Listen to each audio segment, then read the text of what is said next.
lagi di pengajaran Sword of God, dan malam hari ini Kak Vindes akan memberikan materi. Silakan Kak Vindes. Oke. Saya pasang dulu co-host ya Kak Vindes. Ya, tapi nggak share screen kok, Bu Linda, nggak apa-apa. Oh oke, nggak apa-apa. Oke. Ibu Bapak, Shalom, selamat malam. Kita akan masuk ke dalam pengajaran pada malam hari ini.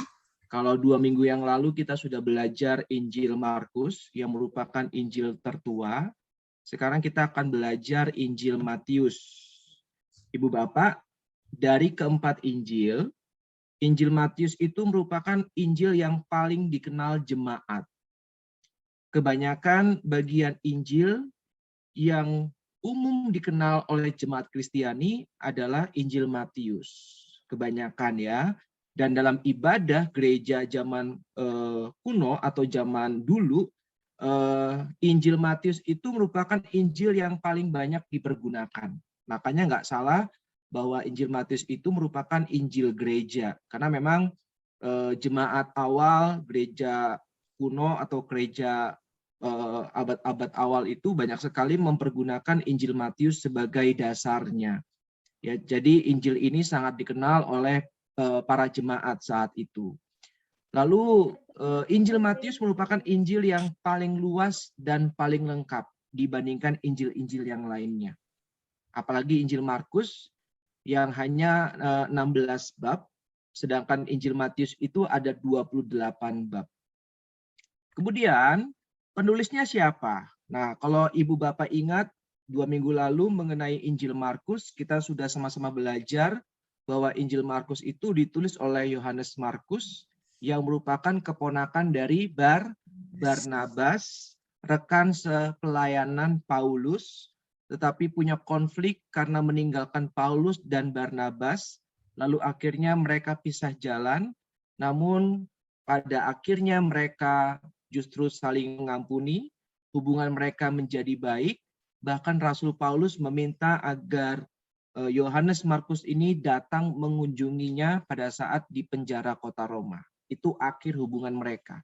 Mereka mengadakan rekonsiliasi dan mereka benar-benar menjadi sahabat seperjuangan. Nah, sebagai informasi Ibu Bapak, Yohanes Markus itu merupakan satu dari 70 murid yang ada di dalam Injil. Tahu ya kita 70 murid itu ya. Nah, salah satunya adalah Yohanes Markus. Rumah yang digunakan pada saat Pentakosta itu rumah Ibu Maria, ibunya dari Yohanes Markus. Jelas ya Bu Bapak ya. Jadi Yohanes Markus dan Maria itu punya peranan yang sangat penting. Ya, Maria di sini bukan Bunda Maria ya, tetapi Maria ibu dari Yohanes Markus. Kalau sekarang kita bahas Injil Matius, siapakah Matius? Matius adalah seorang pemungut cukai yang dipanggil oleh Yesus untuk mengikutinya. Coba kita buka Matius bab 9 ayat 9. Yuk silakan satu orang volunteer tolong bacakan. Matius bab 9 ayat 9. Ya, kita akan tahu siapakah penulis Injil Matius ini.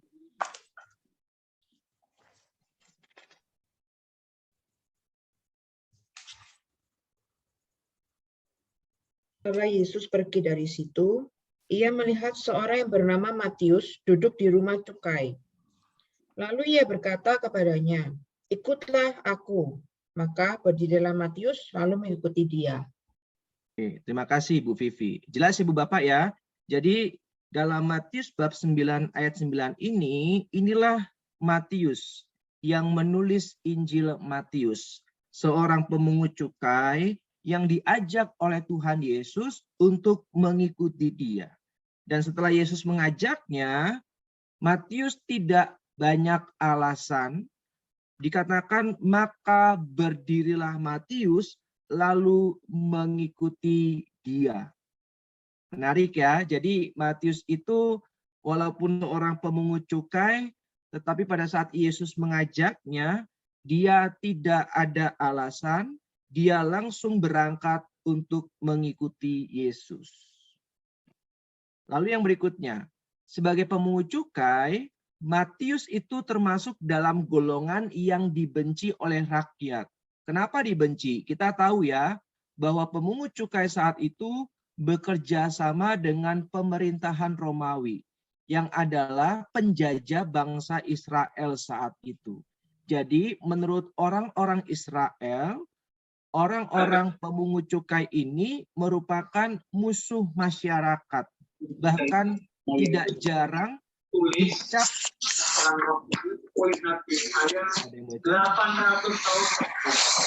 iya. Bahkan tidak jarang pemungut cukai itu dicap sebagai pengkhianat.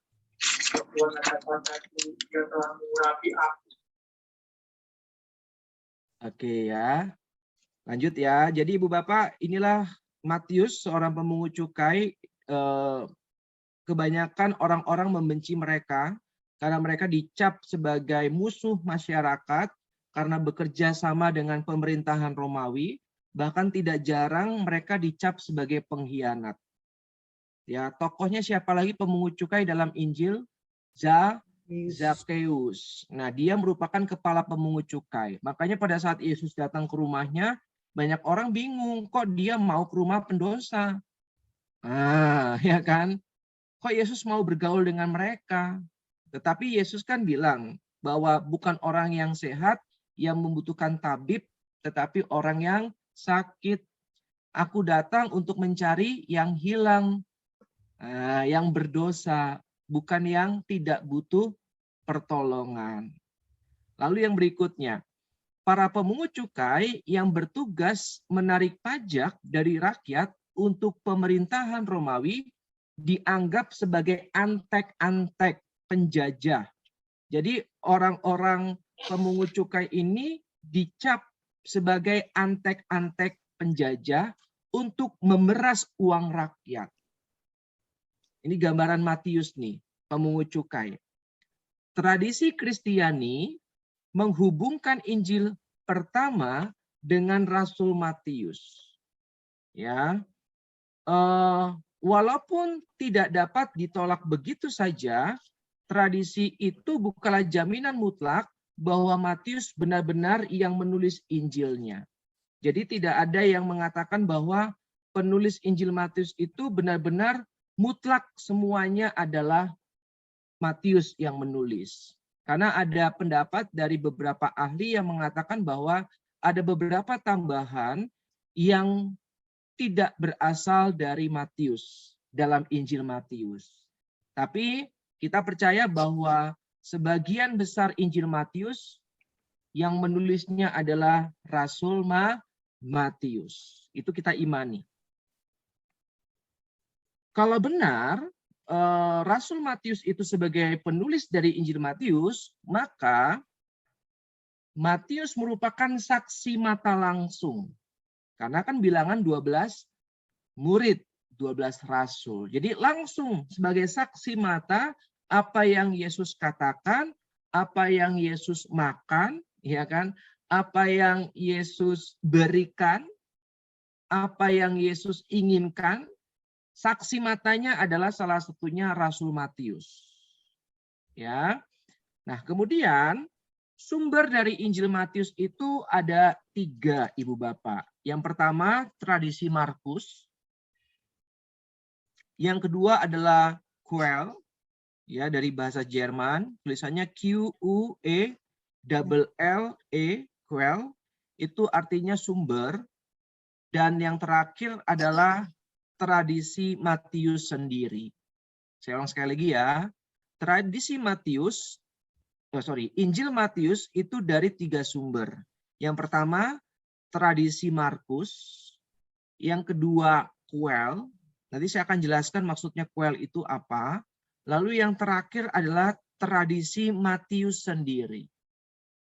Quell adalah sumber-sumber yang saat itu ada, lalu disortir, dan mereka percaya bahwa sumber-sumber ini benar-benar diinspirasikan oleh Roh Kudus dan bercerita mengenai karya, pelayanan, dan kehidupan Yesus. Yang menggunakan tradisi Quell ini adalah Matius dan Lukas. Sedangkan Markus tidak. Maka kalau kita menemukan di dalam Injil Matius, lalu bawahnya itu hanya ada Injil Lukas yang paralelnya, maka bisa dipastikan itu berasal dari tradisi Koel. Jelas ya Ibu Bapak ya? Saya ulang sekali lagi ya. Kalau kita menemukan sebuah perikop di dalam Injil Matius, lalu kan biasa di bawah judul perikop itu ada tanda kurung, link atau paralel dengan Injil lainnya. Nah, kalau misalkan di dalam Injil Matius, di bawah perikop itu paralelnya hanya Injil Lukas, berarti bisa dipastikan itu sumbernya dari tradisi Koel. Karena Lukas juga menggunakan tradisi Koel. Tapi kalau misalkan di dalam kurung ada Injil Markus dan juga nggak perlu Lukas ya, hanya Markus misalkan. Nah, bisa dipastikan bahwa perikop itu berasal dari tradisi Markus. Kalau dalam kurung itu Markus. Ya, Lukas juga demikian. Kalau dalam kurung hanya ada Injil Markus, berarti bisa dipastikan itu dari Markus sumbernya. Lalu kalau hanya Injil Matius di dalam kurung, berarti bisa dipastikan itu merupakan tradisi Koel. Tetapi kalau hanya ada di dalam Injil Lukas, tidak ada di dalam Injil lain, berarti itu tradisi Lukas. Sama seperti Matius. Kalau kita perhatikan, yuk kita sekarang langsung lihat Alkitab kita. Kalau kita baca, coba kita lihat Matius bab 2, ayat 1 sampai dengan 18. Ketemu nggak Ibu Bapak? Matius bab 2 ayat 1 sampai dengan 18. Itu kan ada 3 perikop ya. Perikop pertama itu tentang apa? Orang-orang Majus dari timur. Bawahnya ada dalam kurung enggak? Enggak ada ya. Nah, ini dari tradisi Matius. Ya, dari Matius sendiri. Lalu setelah itu ada perikop mengenai penyingkiran ke Mesir. Tidak ada juga paralelnya, betul ya? Tidak ada linknya kan? Nah, maka bisa dipastikan bahwa penyingkiran ke Mesir itu khas dari tradisi Matius. Kemudian sama juga dengan pembunuhan anak-anak di Bethlehem dan kembali dari Mesir. Ini menarik kenapa? Karena Injil Matius itu ditujukan kepada orang-orang Yahudi. Nanti saya akan jelaskan di bagian tengah-tengah. Jemaat yang dituju. Sehingga bacaan-bacaan perikop di dalam Matius bab 2 itu menjadi penting untuk jemaat Matius. Karena kebanyakan mereka adalah orang-orang Yahudi. Maka pendekatan Matius adalah pendekatan dari tradisi Yahudi.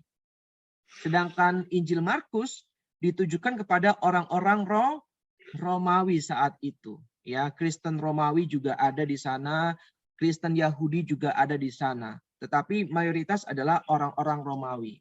Jadi pendekatannya pendekatan kultur di sana. Ya, latar belakang budaya orang-orang Romawi. Nah, Lukas beda lagi. Lukas ditujukan kepada orang-orang Yunani, Makedonia. Ya, sehingga pendekatannya lebih luas lagi. Maka Injil Lukas itu disebut Injil kaum marginal. Karena jemaatnya banyak orang-orang miskin, orang-orang yang terpinggirkan. Sedangkan Matius itu dikatakan Injil gereja karena banyak digunakan oleh para jemaat saat itu. Karena kan kita tahu bahwa Injil Matius itu jemaatnya adalah orang-orang Yahudi. Ya. Dan murid-murid Yesus pertama kali kan kebanyakan dari golongan orang-orang Yahudi. Kemudian yang berikutnya, dalam menyusun kitabnya, Matius itu memakai berbagai sumber yang tadi saya jelaskan ya. Kurang lebih separuh Injil Matius itu paralel dengan Injil Markus.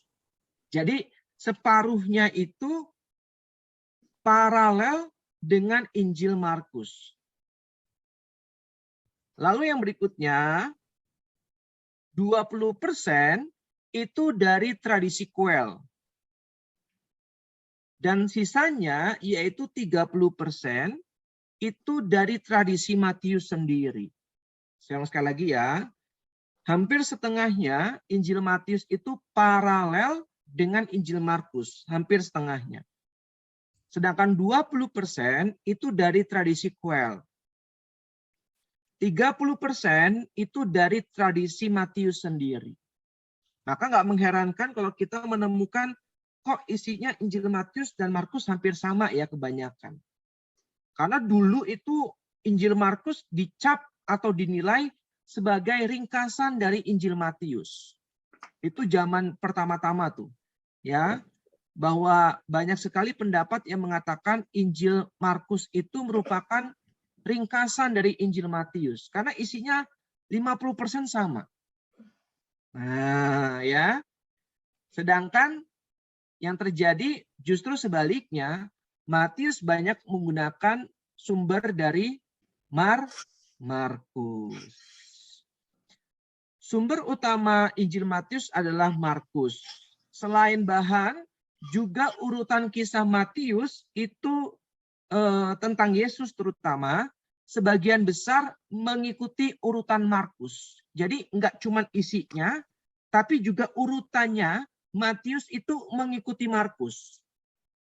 Hal ini bisa dicatat, nanti Ibu Bapak silakan lihat dan baca. Hal ini berlaku khususnya dalam Matius bab 12 sampai dengan bab 28.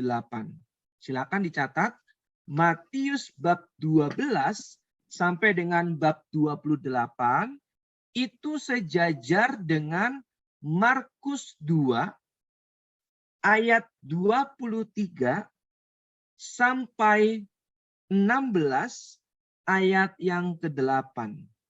Saya ulang sekali lagi ya.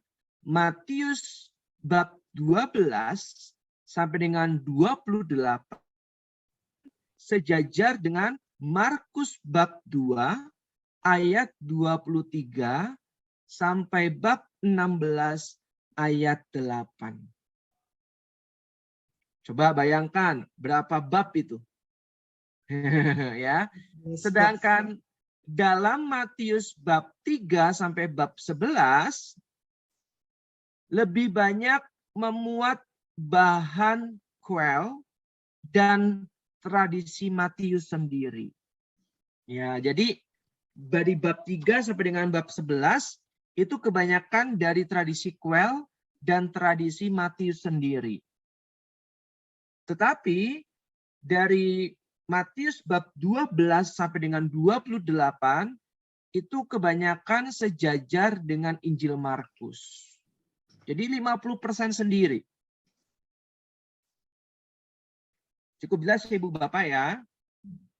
Oke, berikutnya.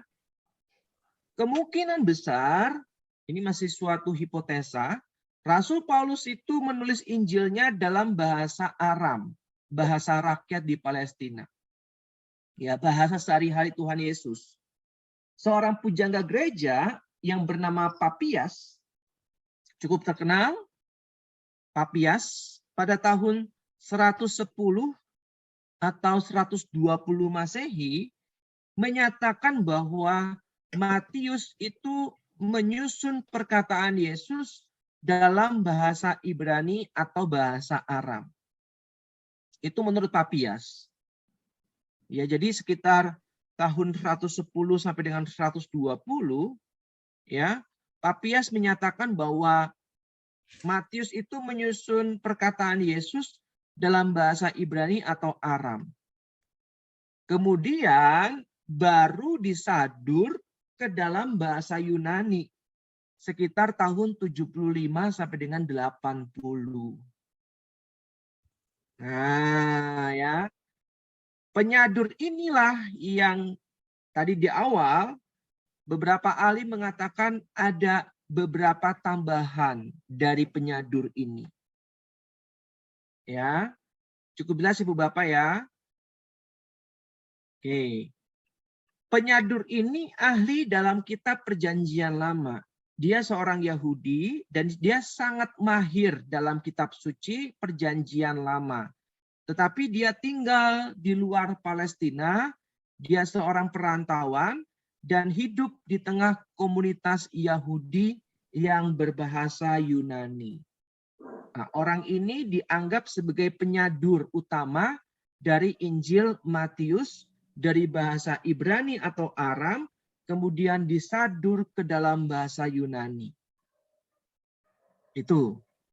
Balik lagi, ini baru hipotesa. Ya.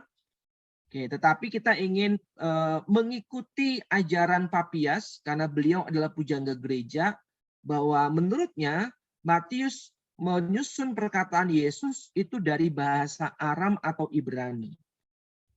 Maka kalau misalkan ada versi Yunaninya, ada penyadur, ya, dan yang mengartikannya ke dalam bahasa Yunani. Karena menurut Papias itu Matius menyadur atau menulis perkataan Yesus dalam bahasa Ibrani atau Aram. Nah, kalau ada versi bahasa Yunaninya, berarti ada yang mengartikan, ada yang menyadur ke dalam bahasa Yunani. Diperkirakan sekitar tahun 75 sampai dengan 80. Ya, saat itu kan kita tahu bahwa Yerusalem itu hancur tahun 70. Sesuai dengan nubuat Tuhan Yesus bahwa tidak ada satu bata pun yang akan berdiri di atas batu bata lainnya. Ya. Maka pada saat itu jemaat sedang dalam keadaan bimbang, mereka pergi keluar Yerusalem dan hadirlah Injil Matius ini yang digunakan oleh mereka. Cukup jelas ya Ibu Bapak ya. Berikutnya, jemaat yang dituju. Injil Matius diwarnai ciri-ciri Yahudi yang menunjukkan kepada suatu sidang pembaca yang berlatar belakang Yahudi. Jadi ciri-ciri background penulisan itu sangat kuat dengan tradisi Yahudinya. Kenapa? Karena jemaat dari Matius didominasi oleh orang-orang Kristen Yahudi. Maka pendekatannya adalah pendekatan tradisi Yahudi. Salah satu buktinya apa? Salah satu buktinya adalah di dalam Injil Matius bab 1. Mengenai silsilah Yesus Kristus. Kita nggak akan menemukan itu dalam Injil Markus. Tetapi Matius menulisnya dengan sangat detail. Coba perhatikan, sangat detail. Inilah silsilah Yesus Kristus, anak Daud, anak Abraham. Nah, Matius menekankan poin bahwa Yesus itu anak Daud, anak Abraham. Ingin menegaskan kepada jemaatnya bahwa Yesus itu memang adalah tunas Daud, keturunan Raja Daud. Karena kita tahu bahwa Mesias itu akan datang dari keturunan Raja Daud. Maka ditekankan oleh Matius. Bangsa Israel akan percaya Mesias itu akan datang dan Mesias itu merupakan keturunan dari Raja Daud. Maka karena pendekatannya orang Yahudi, tradisi Yahudi, dari tradisi Yahudi itulah Matius mulai Injilnya dengan silsilah Yesus Kristus. Yaitu anak Daud, anak Abraham. Itu perlu ditekankan. Agar jemaatnya benar-benar yakin dan percaya bahwa Yesus itu adalah Mesias yang memang sudah dinubuatkan dalam perjanjian lama. Bahwa Yesus itu adalah juru selamat mereka yang memang sudah dinubuatkan dalam perjanjian lama. Cukup jelas Ibu Bapak ya, silsilah Yesus Kristus. Kemudian yang berikutnya, nah, kalau kita perhatikan, ungkapan dan kebiasaan orang-orang Yahudi, coba kita perhatikan bab 5, ayat 17 sampai dengan 19.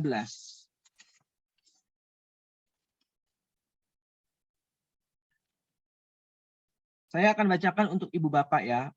Matius bab 5, ayat 17 sampai dengan 19.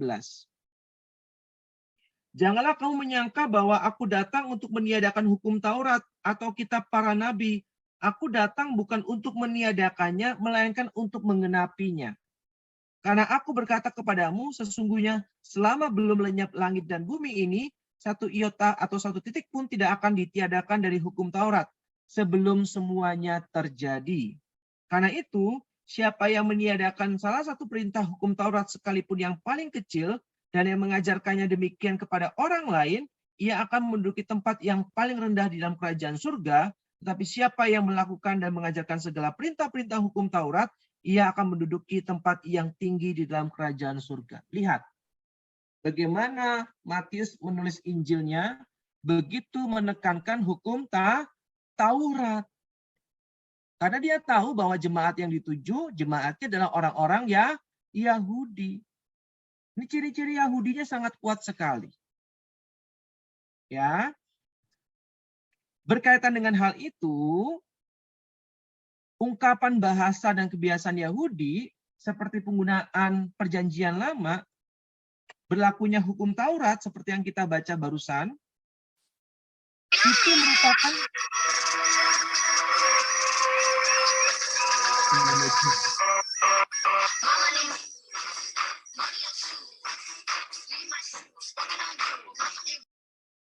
Oke, terima kasih Bu Linda.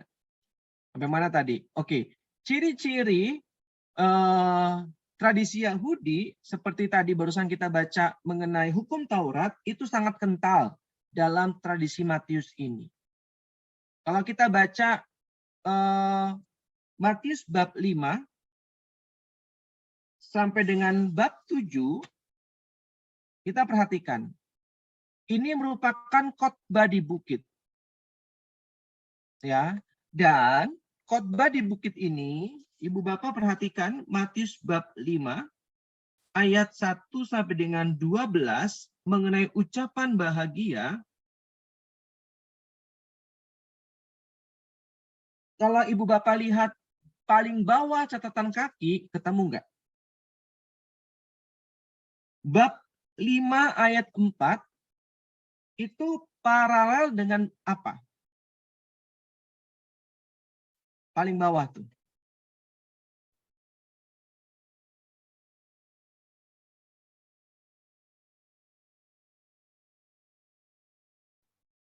Ayo. Yesaya 61. Yesaya 61. Yes, Yesaya 61 ayat 2. 2. Lihat, perhatikan. Lalu Matius bab 5 ayat 5. Paralel dengan Mazmur 37 ayat 11. betul, Bu Oli. Lalu bab 5 ayat 6. Yesaya 55 ayat 1-2. Ya, betul. Lalu yang bab 5 ayat 8. Mazmur 5 3 sampai 4. Yes. Lalu yang bab 5 ayat 12. 2 Tawarik 36 36 ayat 16. Nah, itu Kisar Bu 7 Bapak. ayat 52. Ya, betul. Rujukannya kebanyakan dari perjanjian lama. Inilah kekhasan Injil Matius. Karena memang jemaatnya yang dituju adalah orang Yahudi. Sehingga tradisi Yahudi itu sangat kuat. Tadi kan kita baca ya mengenai Yesus dan hukum Taurat. Lalu barusan kita baca mengenai ucapan bahagia. Ternyata banyak paralel dengan perjanjian lama. Maka kalau ada yang bilang perjanjian lama itu nggak usah digunakan, ya itu salah. Karena Allah dalam perjanjian lama Allah yang kejam. Kalau kita mau baca yang perjanjian baru aja, ya kan? Saya pernah dengar statement seperti itu. Saya bilang nggak bisa. Ya, perjanjian lama dan perjanjian baru itu satu kesatuan, tidak terpisahkan. Perjanjian baru itu merupakan penggenapan dari nubuat perjanjian lama. Jadi kalau kita mau memahami perjanjian baru, bocor lagi, sebaiknya kita juga paham perjanjian lama. Karena kalau enggak, kita akan bingung. Jelas Ibu Bapak ya? Saya lanjutkan nih. Mak, aku makannya nyusul ya. Makasih. Kemudian, jemaat yang dituju oleh Matius terdiri dari orang-orang Yahudi yang berbahasa Yunani. Ya, jadi jemaat yang dituju oleh Matius adalah orang Yahudi berbahasa Yunani. Ingat Ibu Bapak, saat itu Yunani merupakan bahasa universal. Sama seperti sekarang bahasa Inggris. Anak-anak atau cucu-cucu Ibu Bapak kan lebih banyak bahasa Inggris sekarang daripada bahasa Indonesia. Betul nggak? Ya kan? Udah tontonannya di YouTube juga maunya yang bahasa Inggris. Ya kan? Itu terjadi di zaman kita sekarang. Zaman Yesus, walaupun orang Yahudi, tapi karena bahasa Yunani adalah bahasa universal, mereka lebih banyak juga bahasa Yunani yang dipergunakan. Termasuk jemaat Matius ini. Walaupun orang Yahudi, tetapi kebanyakan mereka berbahasa Yunani. Kemudian berikutnya, sekalipun mereka telah percaya bahwa Yesus adalah Mesias, namun mereka membentuk kelompok sendiri. Mereka masih dekat dengan agama Yahudi. Maka penulis, yaitu Matius, mengajak umat atau jemaat untuk mengakui kuasa mengajar yang dimiliki oleh para ahli kitab itu yang menepati kursi Musa, ya. Itu sebenarnya mereka tidak melebihi Yesus sendiri. Jadi Matius ingin mengajak para jemaatnya untuk benar-benar menyadari bahwa yang benar-benar guru sejati itu bukan para ahli kitab itu. Tetapi yang benar-benar guru sejati adalah Yesus Kristus. Yang benar-benar memahami hukum Taurat adalah Yesus Kristus. Maka barusan tadi kita mendengar Yesus dan hukum Taurat. Jelas Ibu Bapak ya. Matius ingin mengajak para jemaatnya untuk kita fokus dengan Tuhan Yesus. Karena dia adalah satu-satunya guru yang sejati. Bukan mereka yang ahli kitab itu. Kemudian yang berikutnya, Ibu Bapak kalau kita baca Matius bab 5 sampai dengan bab 7, itu merupakan inti dari pengajaran Yesus. Jadi kalau ada yang tanya kepada kita, sebagai orang Kristen, apa inti ajaran Tuhan Yesusmu? Kalau kita jawab cinta kasih, tidak salah, tetapi kurang lengkap.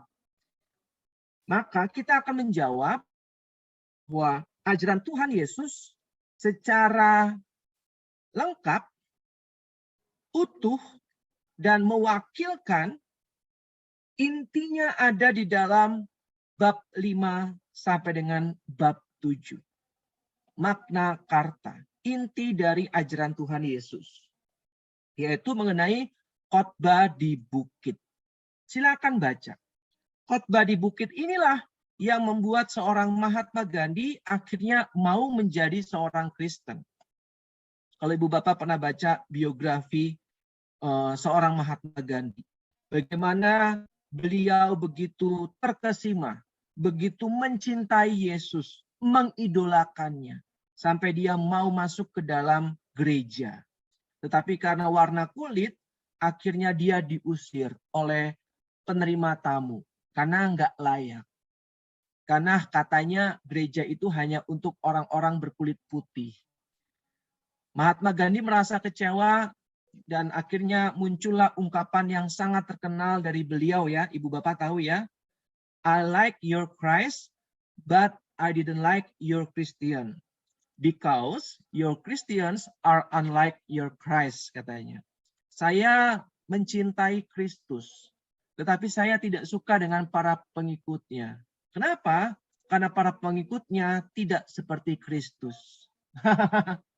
Ya, itu sebuah ungkapan yang sangat terkenal dan sangat menohok, menampar kita semua. I like your Christ, but I didn't like your Christians. Because your Christians are unlike your Christ. Jadi inilah intisari, inilah rangkuman ya dari seluruh ajaran Tuhan Yesus. Yaitu bab 5 sampai dengan bab 7. Wah, keren banget. Ibu Bapak silakan baca ya, bab 5, bab 6 dan bab 7. Maka kita akan menemukan ajaran Yesus yang luar biasa indah, dalam, dan benar-benar penuh dengan kasih. Contohnya mengenai ucapan bahagia. Berbahagialah orang-orang yang miskin di hadapan Allah, karena mereka lah yang mempunyai kerajaan surga. Ibu Bapak, sebagai informasi, khotbah di bukit ini diawali dengan ucapan bahagia. Dan ucapan bahagia ini sebenarnya Yesus sedang memperkenalkan dirinya. Nah, saya ulang sekali lagi ya. Ucapan bahagia ini sebenarnya Yesus sedang memperkenalkan dirinya.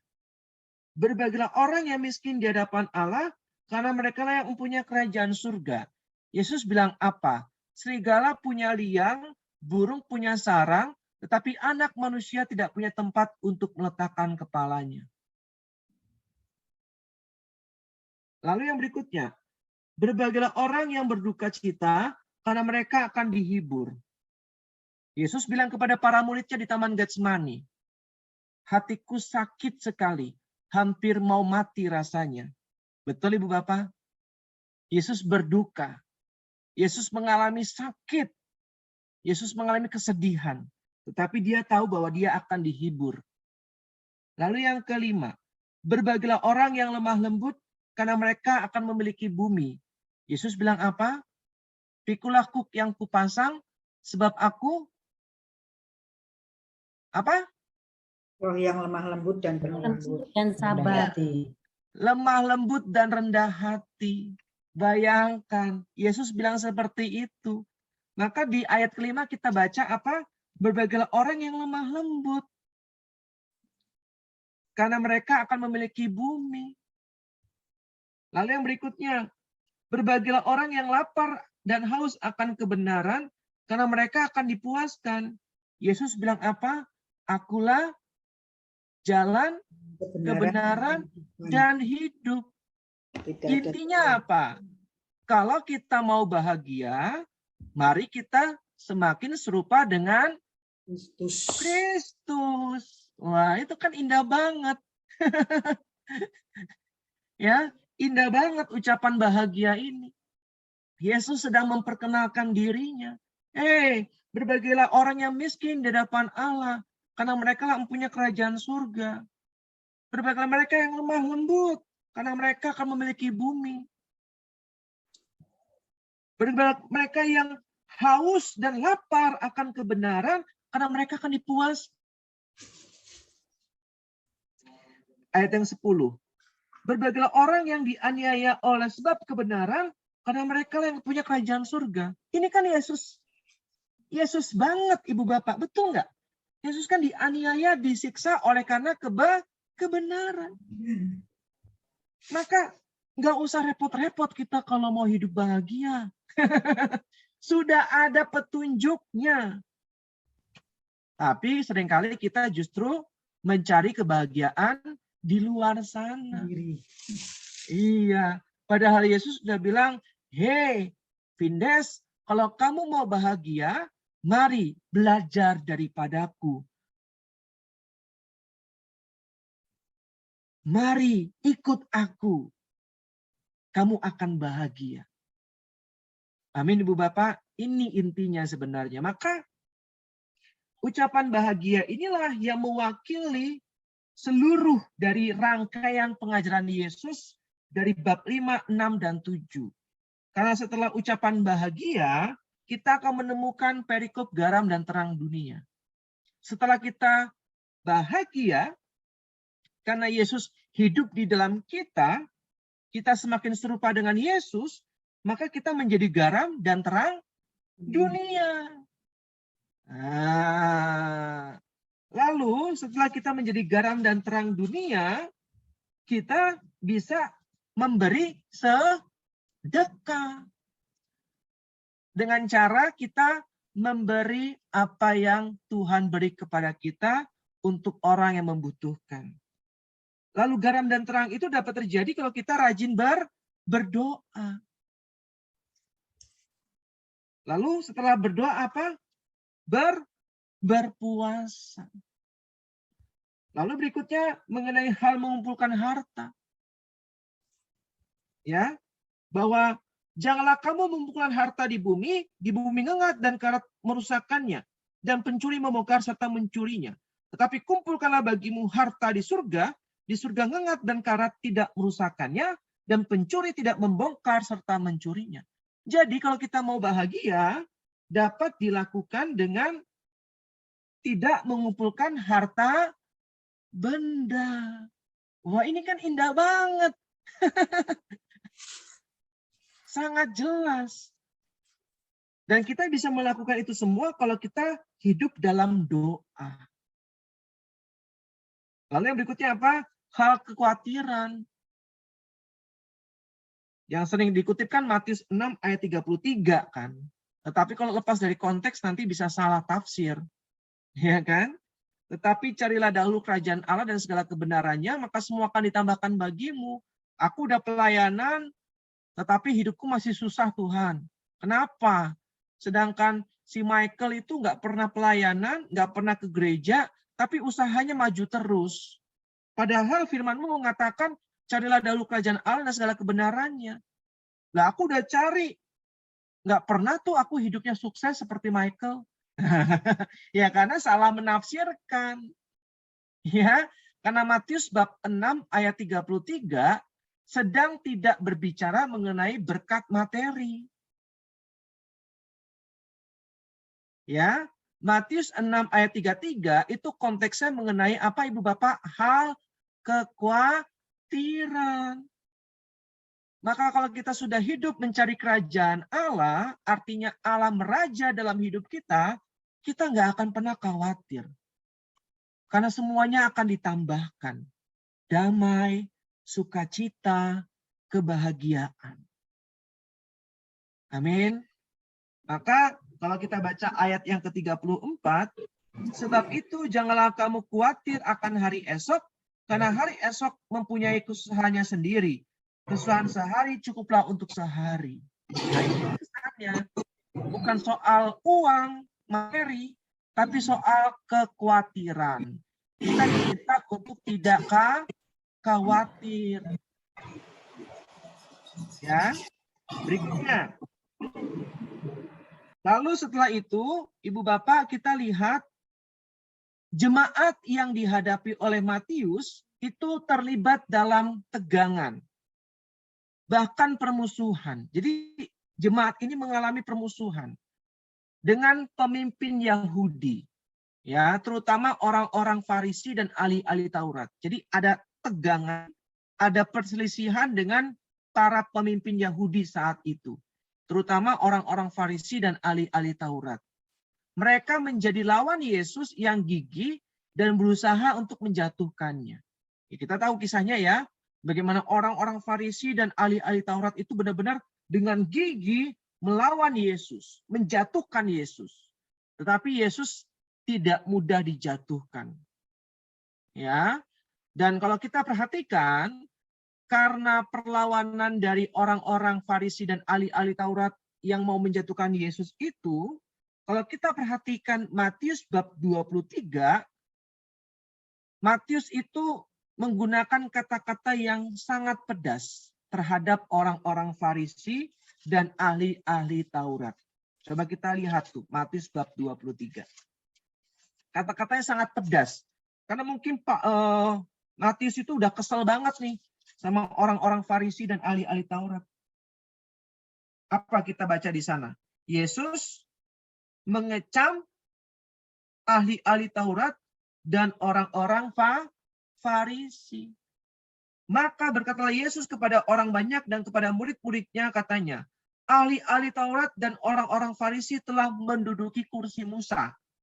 Sebab itu turutilah dan lakukanlah segala sesuatu yang mereka ajarkan kepadamu. Tetapi janganlah kamu turuti perbuatan-perbuatan mereka.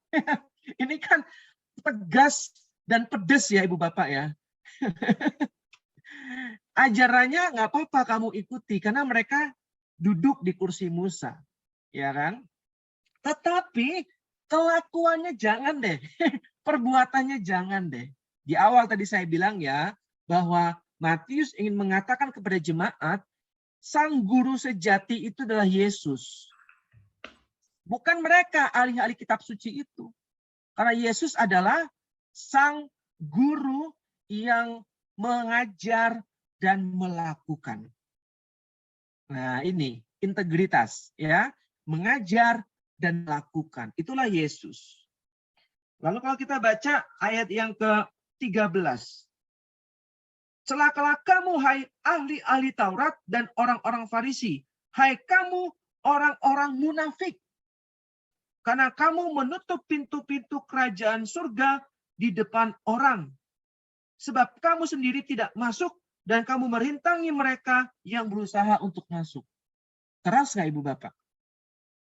Nah, ya, karena jemaat saat itu lagi benar-benar berselisih tegang, punya konflik dengan para ahli Taurat dan orang-orang Farisi. Maka Matius menulis kata-kata Yesus itu dengan sangat pedas. Ya, orang munafik, celakalah kamu dan sebagainya. Ya. Oke. Berikutnya. Gambaran tentang Yesus menurut Matius. Semoga yang menurut Markus masih ada ya Ibu Bapak ya catatannya ya. Jangan dijadikan bungkus untuk gorengan. Semoga masih ada ya catatannya ya. Sekarang kita masuk ke gambaran tentang Yesus menurut Injil Matius. Ini menarik. Ya, silakan dicatat kalau membutuhkan. Yang pertama, gambaran Yesus menurut Matius adalah Yesus sebagai Mesias. Nah ini ya, Yesus sebagai Mesias. Dalam Injil Matius ditegaskan bahwa Mesias berasal dari keturunan Raja Daud yang akan menjadi Raja Israel dan yang dinantikan oleh orang Yahudi. Silakan nanti baca 2 Samuel 7 ayat 15 dan 16. Ya, saya akan share di kolom chat. Nah itu, ya, itu nubuat bahwa Mesias berasal dari keturunan Raja Daud. Kalau misalkan mau buat renungan alegoris, silahkan. Ya, kita tahu bahwa alegoris itu yang berkaitan dengan Tuhan Yesus. Ya, nubuat mengenai Yesus sebagai Mesias, sebagai juru selamat, ya. Kemudian kalau kita lihat silsilah Yesus menurut Matius, ya, menunjukkan bahwa secara hukum Yesus sah disebutkan keturunan Daud. Silakan nanti baca Matius bab 1 ayat 1 sampai dengan 17. Ya, silsilah itu menjadi penting karena Matius ingin menunjukkan kepada jemaat bahwa Yesus itu sungguh-sungguh merupakan keturunan Raja Daud. Ya. Oke, kemudian berikutnya, meskipun secara hukum Yesus adalah anak Daud, tetapi ia tidak lahir dari campur tangan seorang laki-laki karena ia lahir dari Roh Kudus. Matius 1 ayat 18 sampai dengan 25. Ingat Ibu Bapak, Yesus itu hakikatnya adalah Allah. Kodratnya adalah manusia dan Allah. Tetapi hakikatnya, pribadinya tetap Allah. Hanya kodratnya Allah dan manusia. Jelas Ibu Bapak ya? Oke. Nah, Santo Thomas Aquinas itu mengajarkan bahwa tubuh kebangkitan kita itu akan mengalami kesempurnaan. Mungkin ada yang bertanya gitu ya, pada saat kita meninggal dunia, kita itu wujud fisiknya seperti apa? Ya, ada kebangkitan badan kan? Apakah seperti saya yang usianya mungkin masih di bawah 40 tahun, atau seperti Bu Oli yang usianya sudah 80 tahun? Apa pada saat kita meninggal di usia misalkan 50 tahun, apakah memang wujud kita nanti pada saat akhir zaman, ya usianya pada saat kita meninggal? Tidak. Santo Thomas Aquinas mengajarkan perfect condition itu pada saat kita usia 33 tahun. Nah, jadi saya nanti akan berjumpa dengan Ibu Oli di dalam kerajaan surga pada saat kebangkitan badan itu pada saat Ibu Oli berusia 33 tahun. Ya, karena menurut Santo Thomas Aquinas usia 33 tahun itu adalah puncak kesempurnaan. Nah, ya, secara fisik kematangan seseorang, ya, itu menurut Thomas Aquinas pada saat usia 33 tahun jasmani manusia itu mencapai kesempurnaannya. Jadi kalau misalkan meninggalnya bayi, ya pada saat nanti kebangkitan badan di usia 33 tahun. Jelas ya Bu Bapak ya? Oke. Kalau ada yang tanya-tanya gitu ya, kalau misalkan bayi gimana meninggal? Ya kita jawab menurut ajaran Thomas Aquinas. Ya, jadi ada dasar dari ajaran Bapak Gereja. Nggak sembarangan ya. Oke, berikutnya. Sampai mana tadi? Oh, sampai silsilah ya. Matius 1 ayat 1 sampai dengan 17 dan Yesus dilahirkan dari Roh Kudus. Ya. Karena tidak ada campur tangan dari benih seorang laki-laki. Matius 1 ayat 18 sampai dengan 25. Ya. Kemudian dalam Injil Matius, kerajaan Allah yang dihadirkan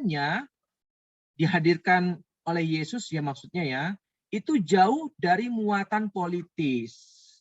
Sedangkan orang-orang Israel itu berpikir bahwa Mesias itu akan mengalahkan penjajah Romawi seperti pendahulu mereka yaitu Raja Daud yang gagah, yang ahli perang, yang mengalahkan musuh dengan cara membunuh mereka. Nah, itu yang ada di benak orang-orang Yahudi saat itu tentang Mesias.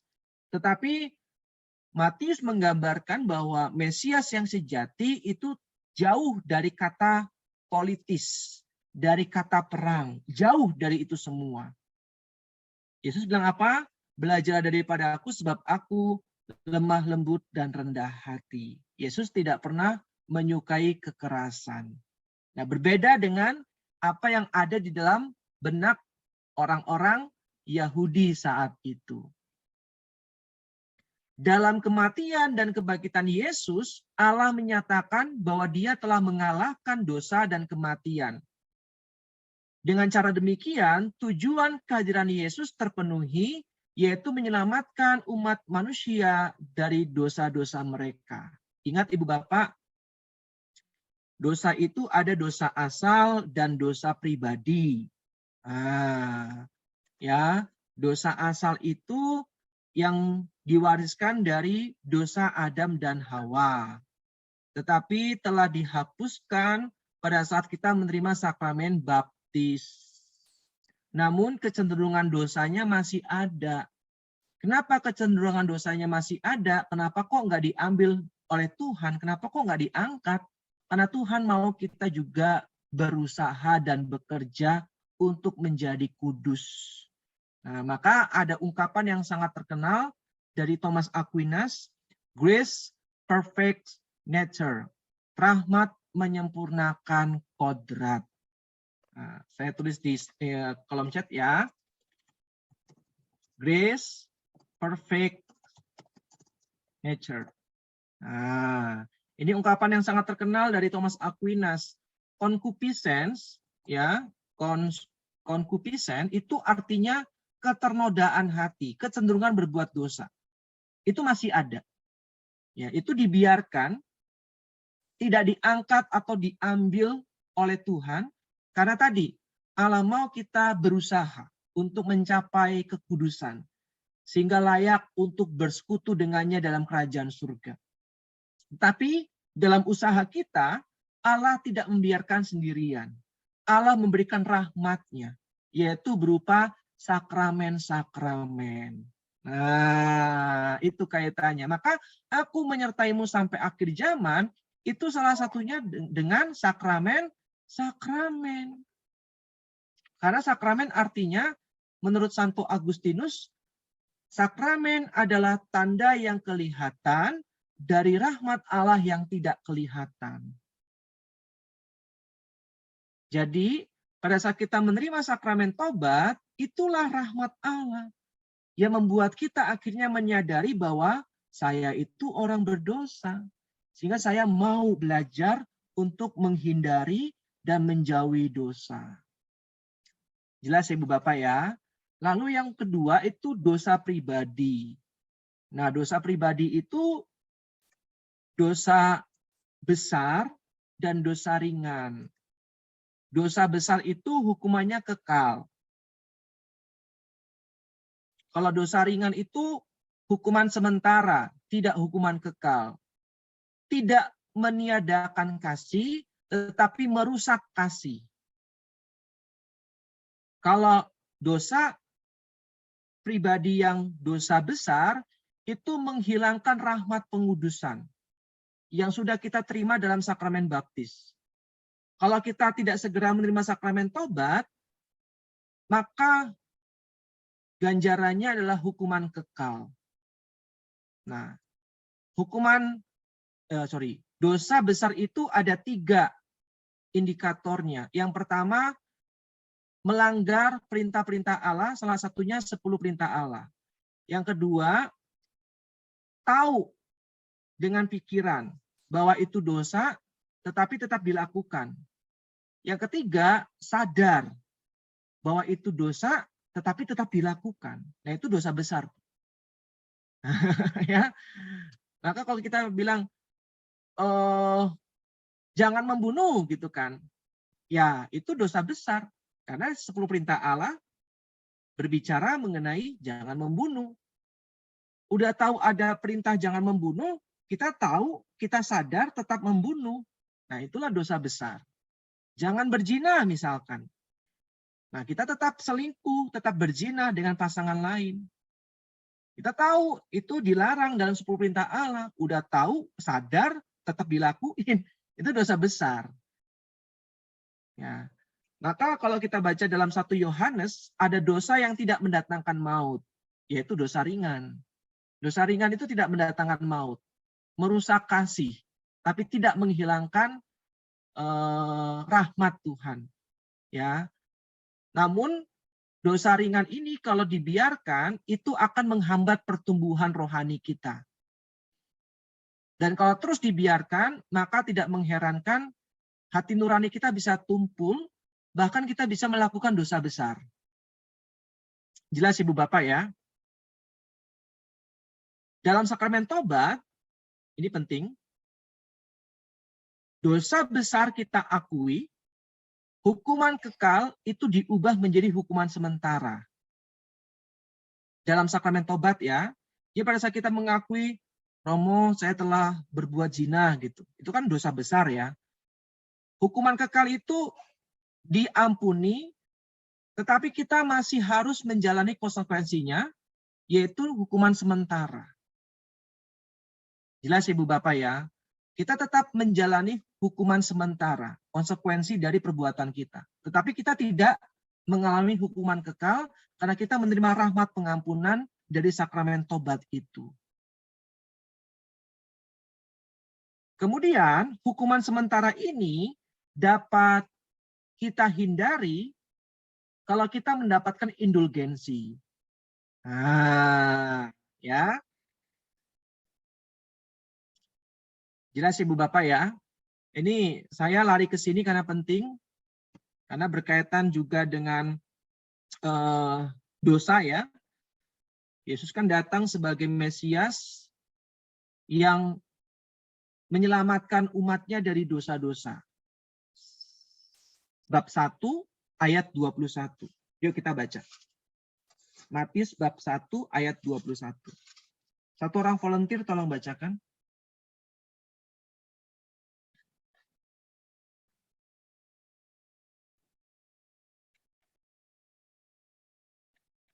Silakan. Matius 1 ayat 21. Ia akan melahirkan anak laki-laki dan engkau akan menamakan dia Yesus, karena dialah yang akan menyelamatkan umatnya dari dosa mereka. Amin. Terima kasih Ibu. Jelas ya Ibu Bapak ya. Jadi dosa itu telah lunas dibayar oleh Tuhan Yesus.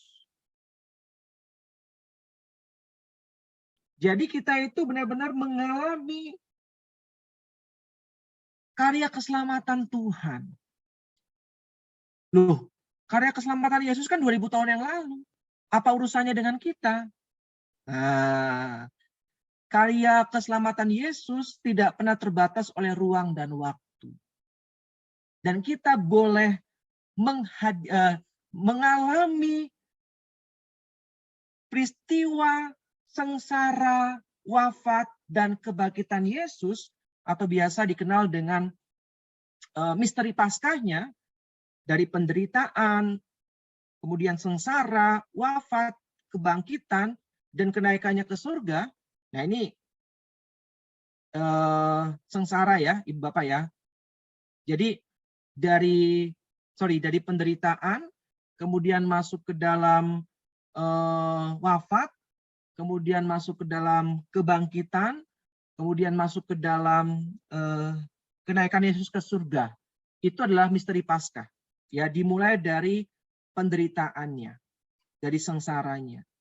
Ya, jadi kalau kita menyebut misteri Paskah Kristus, itu dari penderitaan, kemudian wafat, kemudian bangkit, kemudian kenaikannya ke surga. Itu misteri Paskah. Kita merayakan Ekaristi dalam kuasa Roh Kudus. Roh Kudus menghadirkan kembali peristiwa misteri Paskah Kristus di dalam Ekaristi. Nah, jadi bukan diulang-ulang, tetapi kita merayakan misteri Paskah Kristus yang dihadirkan kembali oleh Roh Kudus. Karena ingat, misteri Paskah Kristus tidak pernah terbatas oleh ruang dan waktu. Hanya caranya berbeda. Kalau 2000 tahun yang lalu, misteri Paskah Kristus itu di puncak Kalvari. Tetapi sekarang kita merayakan misteri Paskah Kristus secara sakramental. Nah, ini yang membedakannya. Hanya caranya saja yang berbeda. Tetapi kita ikut ambil bagian dalam misteri Paskah Kristus yang terjadi 2000 tahun yang lalu. Oke, semoga cukup jelas ya Ibu Bapak ya. Lalu yang kedua, menurut Matius, Yesus itu digambar sebagai anak Allah. Yesus digambar sebagai anak Allah, Son of God. Mungkin ada yang bertanya-tanya, kok Allah punya anak? Nah, bidannya siapa? Lalu kita bingung, iya ya bidannya siapa gitu kan. Lupa bahwa Allah itu kan tidak pernah terbatas oleh ruang dan waktu dan melampaui segala akal dan pikiran manusia. Ya, jadi suka-sukanya Allah mau pakai cara apa. Ya, tetapi yang mau saya tekankan bahwa Yesus hadir sebagai anak Allah, dia adalah Mesias sejati, dan Matius menggambarkan bahwa kalau dulu dalam perjanjian lama, para raja itu disebut anak Allah juga. Boleh, dalam perjanjian lama ya. Menurut pemahaman orang-orang Yahudi, gelar anak Allah itu bisa diberikan kepada para raja. Raja Daud itu anak Allah.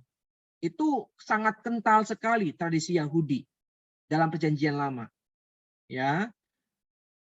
Tetapi dalam versi Matius, Matius ingin mengatakan bahwa anak Allah itu adalah Yesus yang rela menderita dan wafat untuk menebus dosa manusia. Itu versi Matius, anak Allah. Jadi gelar anak Allah itu bagi Matius adalah pribadi yang mau berkorban, pribadi yang mau menderita, pribadi yang mau sengsara, pribadi yang mau wafat untuk manusia. Itulah anak Allah. Ya. Kalau orang-orang Yahudi berbicara mengenai anak Allah, yaitu para raja dalam perjanjian lama, harus hebat.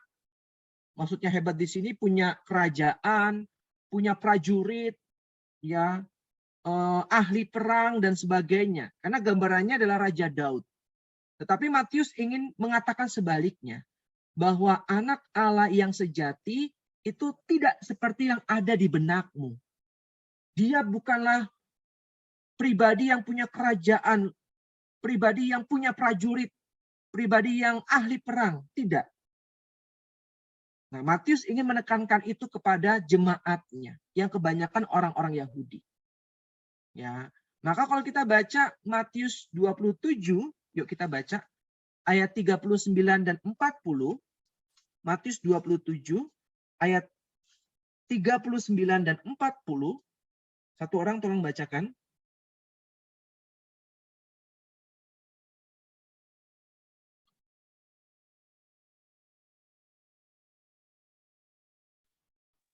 Matius 27 ayat 39 sampai 40. Orang-orang yang lewat di sana menghujat dia dan sambil menggelengkan kepala. Mereka berkata, "Hai engkau yang mau merubuhkan bait suci dan mau membangunnya kembali dalam 3 hari. Selamatkanlah dirimu jikalau engkau anak Allah. Turunlah dari salib itu." Nah, terima kasih Ibu Yunita. Jelas ya Ibu Bapak ya.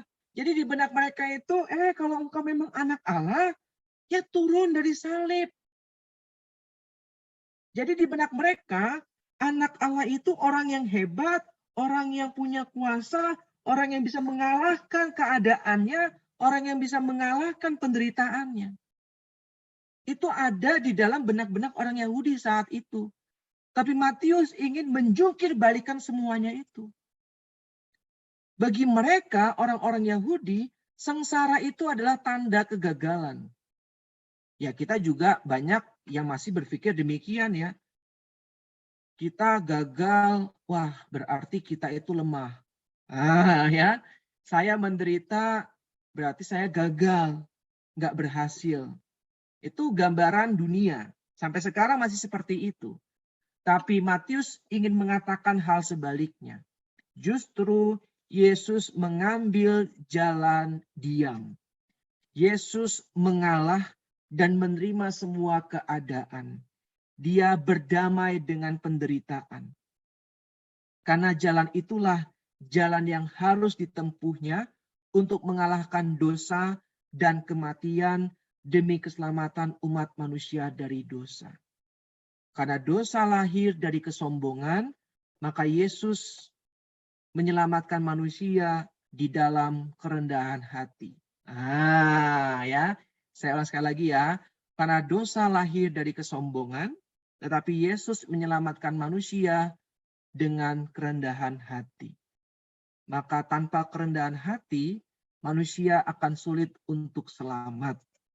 Nah, maka kita diminta untuk mengikuti jalan Yesus, yaitu jalan turun. Turun dari surga ke dunia, dari dunia ke kubur, dari kubur ke dunia orang mati. Nah, dari dunia orang mati baru bangkit ke surga. Jadi kalau kita mau bangkit ke surga, maka kita harus berani jalan turun. Kalau dunia menawarkan jalan naik, ya kan? Tetapi Yesus menawarkan jalan turun, meneladani dia. Yesus memberikan teladan yang luar biasa. Ayo kita turun. Dari surga ke dunia, dari dunia ke kubur, dari kubur ke dunia orang mati. Hebat ya Tuhan Yesus ya. Nah, semua itu digambarkan oleh Matius sebagai anak Allah yang benar-benar rendah hati, yang rela menderita, yang rela disiksa, dianiaya, bahkan dibunuh di atas Kalvari. Yang ketiga, Yesus digambarkan sebagai anak manusia. Nah, apa sih anak manusia? Saya akan jelaskan nih. Mungkin Ibu Bapak ada yang mengalami kebingungan ya. Anak manusia, kita kan juga anak manusia. Ada yang mau di sini dikatakan anak dari tumbuh-tumbuhan. Kan enggak? Ya kan? Kita semua anak manusia, bukan anak tumbuh-tumbuhan. Lalu apa yang membedakan Injil Matius menggambarkan Yesus itu sebagai anak manusia? Nah, Ibu Bapak, itu ada sejarahnya. Dalam keyakinan Yahudi, anak manusia adalah tokoh ilahi yang muncul di akhir zaman yang akan bertindak sebagai wakil Allah. Kalau teman kita yang Muslim itu ada istilahnya sendiri. Kalau nggak salah Imam Mahdi. Nah, ya. Ya, kalau kita itu di dalam Alkitab istilahnya adalah anak manusia. Ya, menurut keyakinan orang Yahudi, anak manusia ini akan muncul di akhir zaman dan bertindak sebagai wakil Allah untuk menghakimi manusia. Matius menunjukkan bahwa Yesus adalah anak manusia itu. Nah, ya. Tetapi dalam hal ini pun gambaran Yesus sebagai anak manusia tidak seperti yang ada di dalam benak orang-orang Yahudi. Kenapa? Sebagai anak manusia, Yesus tidak memiliki tempat untuk meletakkan kepalanya. Bayangin Ibu Bapak. Jadi di benak mereka, wakil Allah itu ya nggak mungkin kalau nggak punya tempat. Sedangkan Yesus bilang apa? Matius 8 ayat 20. Kita baca. Matius 8 ayat 20. Silakan satu orang volunteer tolong bacakan.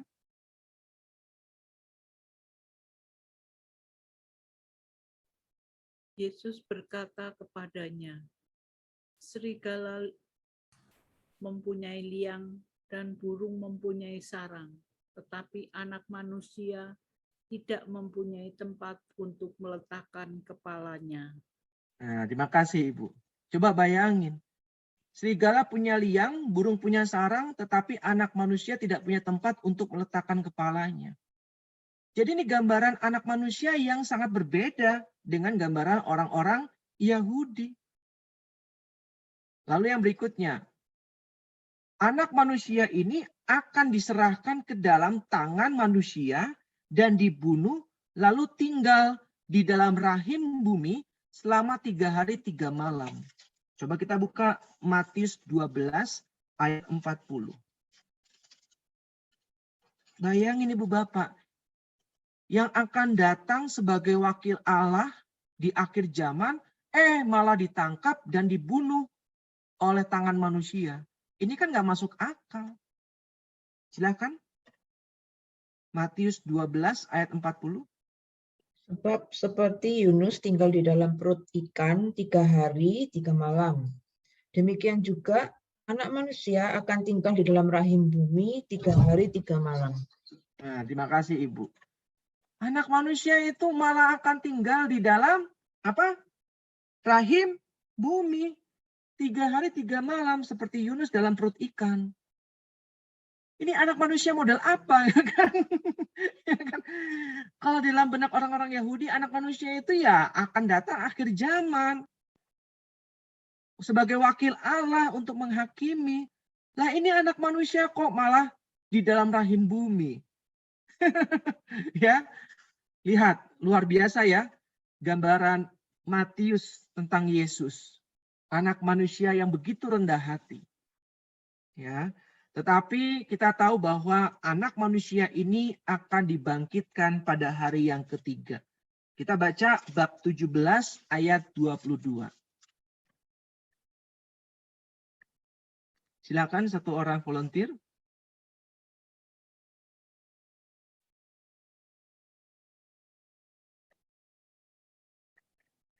Bab 17 ayat 22. Pada waktu Yesus dan murid-muridnya bersama-sama di Galilea, ia berkata kepada mereka, Anak manusia akan diserahkan ke dalam tangan manusia. Oke, 23-nya Bu. Dan mereka membunuh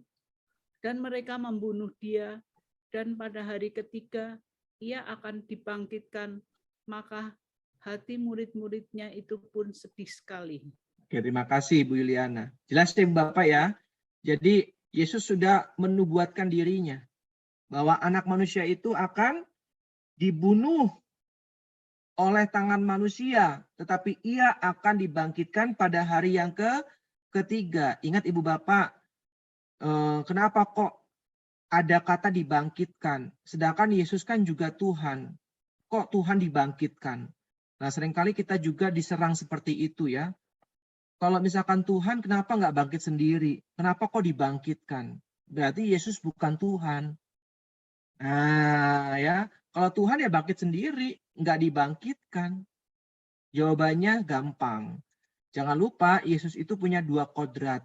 Kodrat Allah dan kodrat manusia. Nah, kalau misalkan kita mendengar atau membaca dibangkitkan seperti barusan, berarti Matius sedang menjelaskan kodrat Yesus sebagai manusia. Jelas Ibu Bapak ya? Tidak ada yang tahu akhir zaman, anak pun tidak tahu. Nah, itu ingin menunjukkan bahwa pribadi Yesus sebagai manusia nggak tahu kapan datangnya akhir zaman. Tapi Yesus sebagai Allah tentu tahu. Jelas Ibu Bapak ya.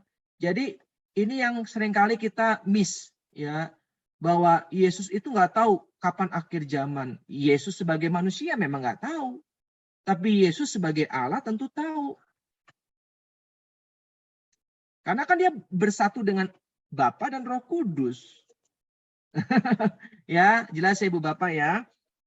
Oke, sekarang yang keberapa ini? Keempat ya. Tadi kan yang pertama Mesias, kedua anak Allah, yang ketiga anak manusia. Nah, sebelum masuk yang keempat, Ibu Bapak kita tahu bahwa pada akhir zaman Yesus akan datang. Betul, dia anak manusia yang sejati karena dia akan mengadili dunia. Kedatangan Yesus yang kedua kalinya pada saat akhir zaman itu banyak tanda-tandanya. Ya, salah satunya dengan gempa bumi yang hebat, ya, tidak ada yang namanya terang karena semuanya akan hancur, matahari, bulan, bintang, sebagainya semua akan hancur. Ya, termasuk dunia akan hancur. Jadi pada saat akhir zaman hanya ada dua, yaitu kerajaan surga dan neraka. Purgatorium juga akan hancur. Ya, jiwa-jiwa di purgatorium itu akan ikut dipanggil dalam pengadilan terakhir. Nah, ya, dalam pengadilan terakhir itulah dipisahkan antara kambing dan domba. Yang kambing silakan masuk neraka, yang domba ikut Tuhan Yesus dalam kerajaan surga. Disitulah nanti kita akan dibangkitkan bersama dengan tubuh kebangkitan kita. Ya, bersama dengan badan kebangkitan kita. Nah, disitulah usia 33 tahunnya kita. Ya, semoga cukup jelas ya. Oke, terakhir itu Musa yang baru. Jadi gambaran Yesus ya dari Injil Matius dikatakan Yesus itu adalah Musa yang baru. Kenapa? Ibu Bapak, kalau kita pernah mendengar Taurat Musa, Pentateuch, itu kan ada 5 kitab. Betul nggak? Apa aja? Kejadian, Keluaran, terus apa lagi? Imamat, Bilangan, dan Ulangan. 5 ya. Itu Pentateuch tuh, Taurat Musa, sangat terkenal. Ternyata Matius juga punya 5 kitab.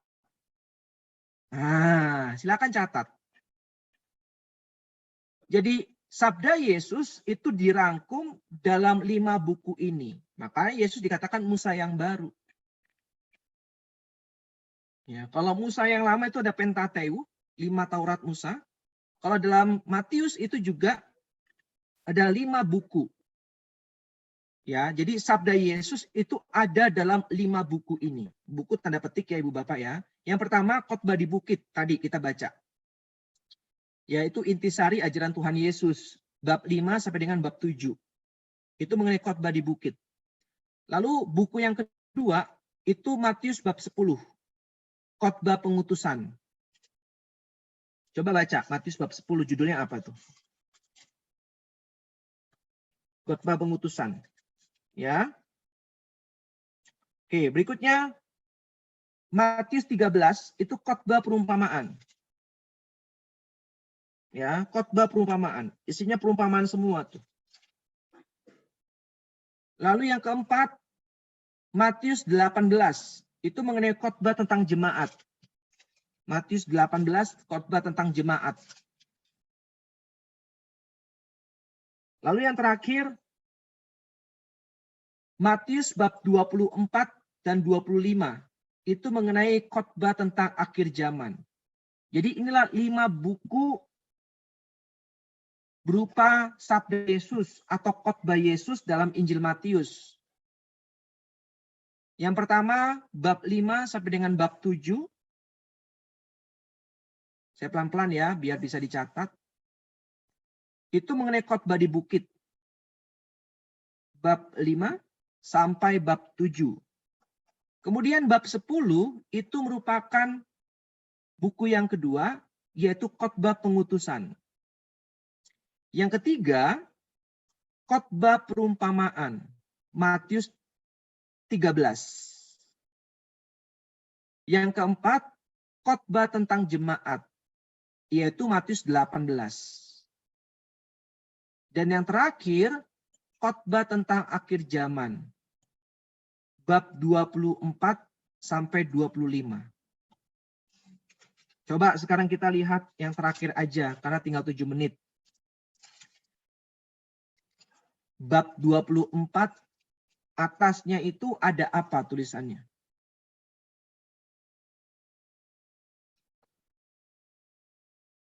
Khotbah tentang akhir zaman. Ya, betul Bu Linda. Khotbah tentang akhir zaman. Inilah buku yang kelima. Yaitu tentang akhir zaman. Kalau kita baca ayat 25, itu ada perikop mengenai gadis-gadis yang bijaksana dan gadis-gadis yang bodoh. Kita tahu kisah ini karena sangat terkenal kan? Gadis bijaksana membawa minyak cadangan. Sedangkan gadis yang bodoh tidak membawa minyak cadangan. Lagi nunggu pangerannya. Mempelainya. Ya kan? Lalu yang terjadi, mereka ngantuk. Akhirnya ketiduran.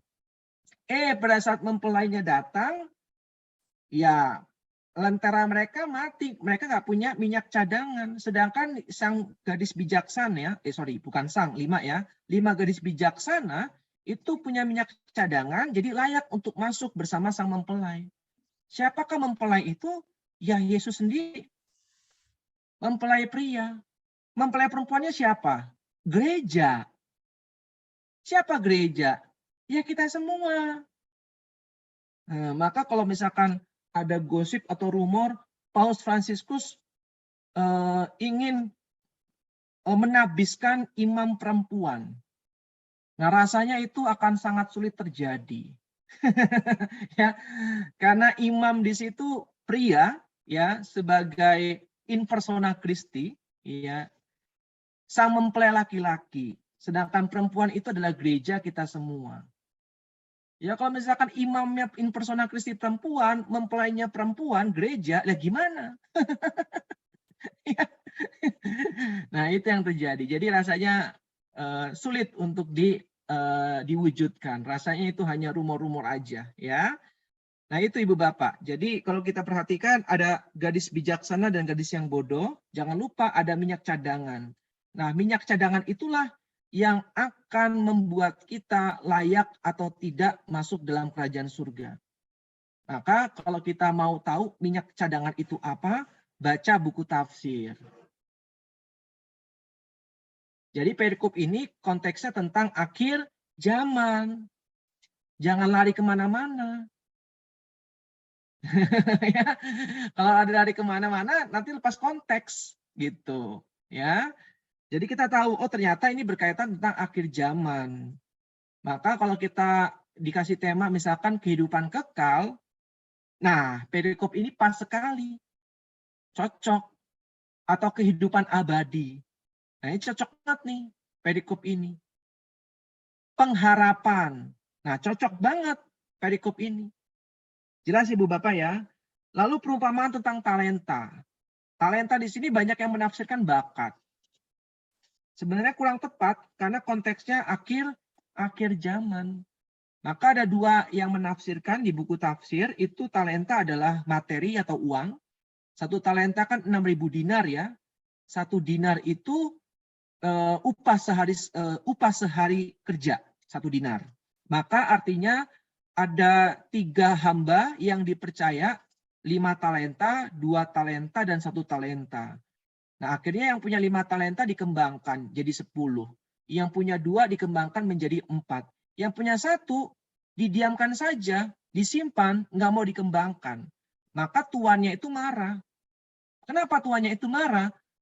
Ya, itu ingin mengajarkan kepada kita, si pembaca, bahwa kalau kita punya uang, diberikan oleh Tuhan, diberkati secara materi, jangan simpan sendiri. Ya, berikan kepada orang yang membutuhkan. Gitu ya. Maka Tuhan akan memberkati kita. Karena Tuhan tahu uang yang kita gunakan itu buat orang lain, bukan buat kita. Maka kita seringkali mendengarkan, yang memberi tidak akan pernah kekurangan. Ya karena Tuhan melihat hati kita. Inilah perumpamaan talenta. Ya, bahwa kalau kita orang yang murah hati, jangan takut. Kita akan layak hidup dalam kerajaan surga. Nah, yang kedua, talenta di sini adalah anugerah. Iya, berbuat baik. Ya, kemampuan untuk berbuat baik. Jadi setiap kita itu diberikan anugerah untuk bisa berbuat baik. Ada yang diberikan anugerah sabar. Ada yang diberikan anugerah yang tidak sombong, rendah hati. Itu anugerah. Maka ada orang yang udah baik, rendah hati, kemudian murah hati. Itu seperti gambaran hamba yang diberikan 3 talenta. Tapi ada juga yang cuman orang yang rendah hati. Tapi pelit banget, misalkan seperti itu. Ya kan? Ya nggak apa-apa. Ya kan? Yang penting kita tetap setia untuk memberikan talenta itu untuk kemuliaan Tuhan. Dengan kerendahan hati kita, maka umat atau orang lain diberkati. Gitu Ibu Bapak. Jadi jangan heran kalau ada orang yang punya kebaikannya luar biasa ya. Itu anugerah dari Tuhan. Tapi di balik anugerah itu ada tanggung jawab besar. Jangan pikir enak-enak. Ada tanggung jawab besar. Kalau berbuat salah sedikit, itu akan menjadi batu sandungan. Ya.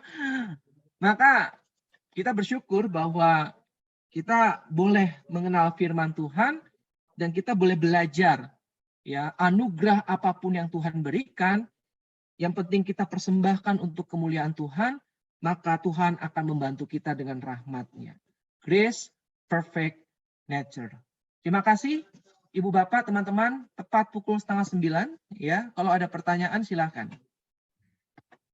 Baik, terima kasih Kak Vindes. Luar biasa ya, kok kalau kita baca sendiri itu nggak menarik, ketika disampaikan Kak Vindes kok jadi begitu menarik ya.